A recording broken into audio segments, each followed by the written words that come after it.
Nak hantar Rohingya balik, tapi mampu menari je.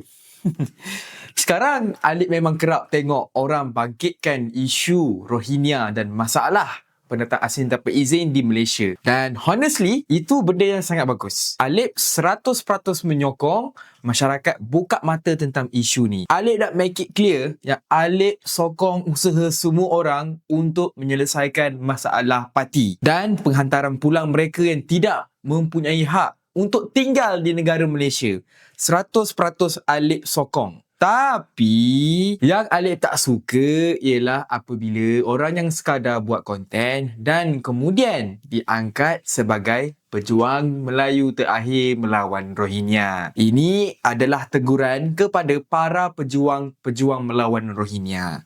Pergi menari depan kedai, buat konten abalong, naik motor orang, ugut orang dan buat provokasi. Semua itu dibungkus sebagai perjuangan melawan parti. Ini je ke level perjuangan kita semua? Dia sendiri pernah mengaku yang dia budak kelas belakang. Tak ada masalah pun dengan pengakuan itu. Tapi janganlah kita jadikan pengakuan tersebut sebagai alasan bahawa perjuangan menentang Rohingya memang hanya mampu sampai ke tahap ini sahaja. Sebab bagi Alip, itu bukan perjuangan yang sebenar-benarnya. Kalau betul nak perjuangkan isu Rohingya, banyak lagi benda yang boleh dibuat. Macam buat terbual ke, interview penduduk tempatan. Tanyalah orang Rohingya sendiri, kenapa dia sampai sini? Macam mana?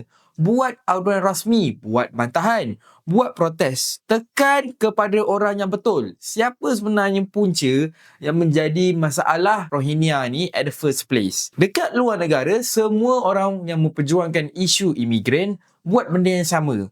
Kenapa Malaysia tak boleh buat? Ini sampai nak maki orang lah, sampai nak boykot hari kemerdekaan. Dan yang paling sedih sekali, happy bila tengok orang Rohingya mati dalam kebakaran.